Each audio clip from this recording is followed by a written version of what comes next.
Hello everyone. You probably don't know who I am, which is okay because I don't really know who I am either. My name is Chris, I like making soap, and I need to get started on a Christmas collection. Now for my first holiday soap, I'm aiming for something woodsy and natural and snowy, and I sort of wanted to feel like you just fell through the wardrobe into Narnia. So for the top, I'm aiming for it to look like the ground after a fresh snowfall, so lots of sparkly snow, but littered with random plant life. You'll see at the end of this video what plant life I chose to put on. Now to get that woodsy, like I just walked into a fir tree look, I'm doing a brown layer on the bottom with a red mica line separating it from the rest of the bar. Now I'm using red mica to unify that secret red ingredient that I'm going to put on the top. For the rest of the bar, I'm going to do a pot swirl flurry of like icy blues, and I want to make the top pretty smooth so I can get it to resemble snowbanks as closely as my patience will muster. I'm also going to make some snowflake embeds, and then I'm going to cover the whole thing in a blanket of sparkly diamond mica, and when I say sparkly, I mean sparkly. Now let's get started with those snowflakes.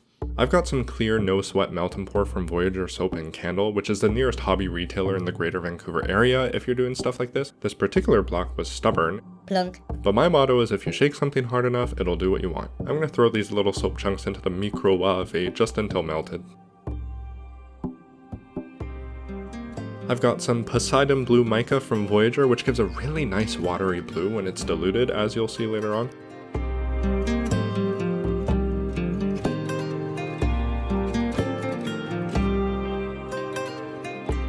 Now I'm adding some Super Sparkle Mega Diamond Deluxe Sparkle Mica from Voyager, which will add a Super Sparkle Mega Diamond Deluxe Sparkle to the snowflakes. Look at these snowflake molds. I got these off Amazon for about $12 Canadian for the both of them. I thought they'd be too small, but they're actually the perfect size. They're also ultra detailed, which is always a plus when making embeds like these. All of the snowflakes are different as well, so that's always a huge plus.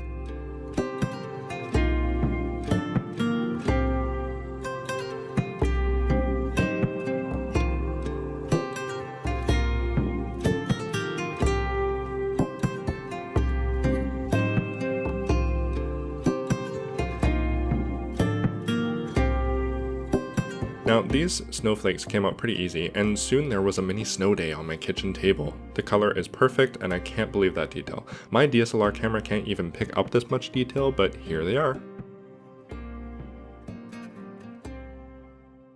Time for the mad science. I'm going to pour some skin eating liquid into skin slimy liquid using Katie Carson's amazing recipe from Royalty Soaps. I'm also going to unplug the stick blender right as I use it. Now this batch reached trace very quickly. I'm not sure why. I mean, it was a little cool in my apartment and this recipe has a lot of solid oils in it.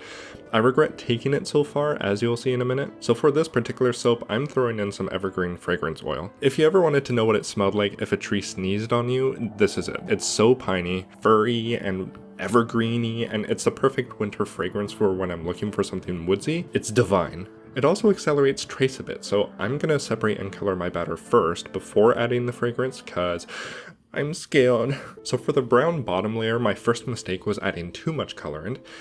Since I'm making a half batch, my calibration is all off, so I added twice as much color as I needed. I was going for a grayish brown, and these are all just brown. Now, to salvage that, I added some titanium dioxide to the lighter of the browns, so there would be like some level of desaturation.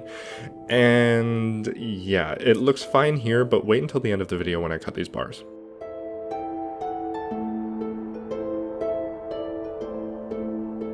Because of the acceleration, I needed to get moving, so here's my little pot swirl for the first layer, and look at how gloopy it got. I'm lucky I was able to flatten it the way I did because holy cow did this batter accelerate on me today. And okay, I'm gonna cancel what I said 2 moments ago because I said that was the fragrance oil accelerating it. I don't know if it was because as soon as I returned to the unfragranced batter, it was a similar consistency, so I had to move. Now since that brown layer set up so quickly, I was able to apply that red mica line ASAP so I could move on with the rest of the soap. So here's a video of me quietly panicking as I quickly gloop soap batter into their containers while splattering it everywhere. Bloop. The blues actually turned out nicely. I think I had a good mix of blues and bluish greens, but looking back on it, I'm getting some ocean-y vibes, so let's just imagine we're doing Christmas in the Bahamas, okay?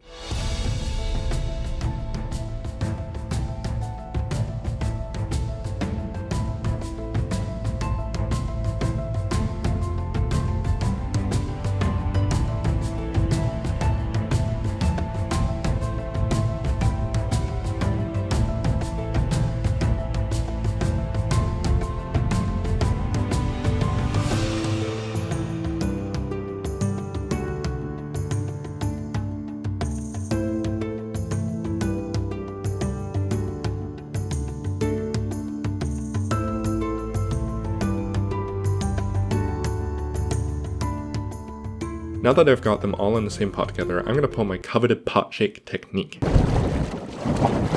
here's the thing, I don't think I even needed a spatula here. That first layer was like 110% already set up at this point.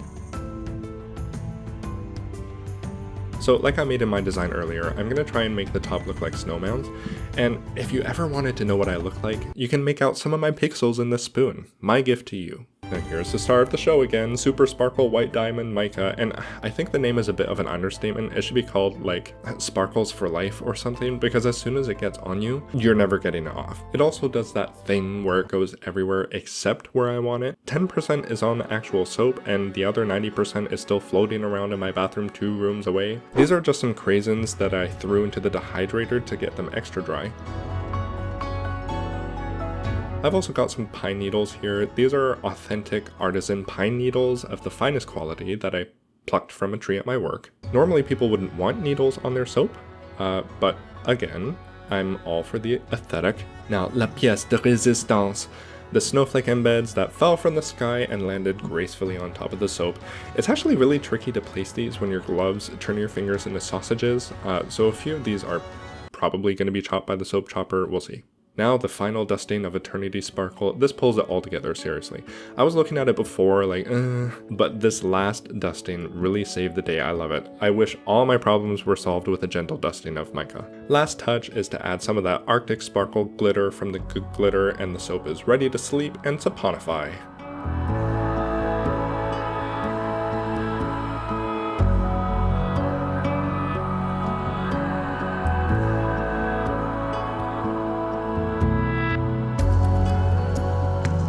Now, at this point you're probably wondering, hey Chris, why did you divide your soap in half?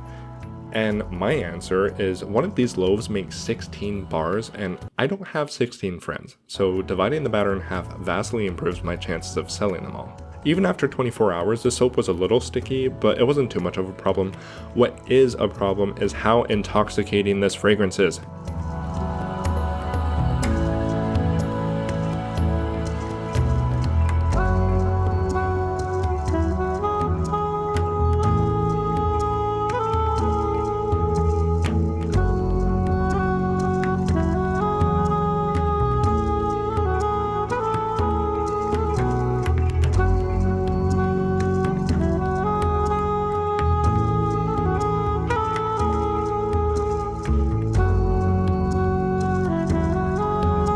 Now, don't get me wrong, the top of the soap is the bomb, but I'm not entirely in love with the inside of it. It reads a lot more aquatic than, you know, winter flurry.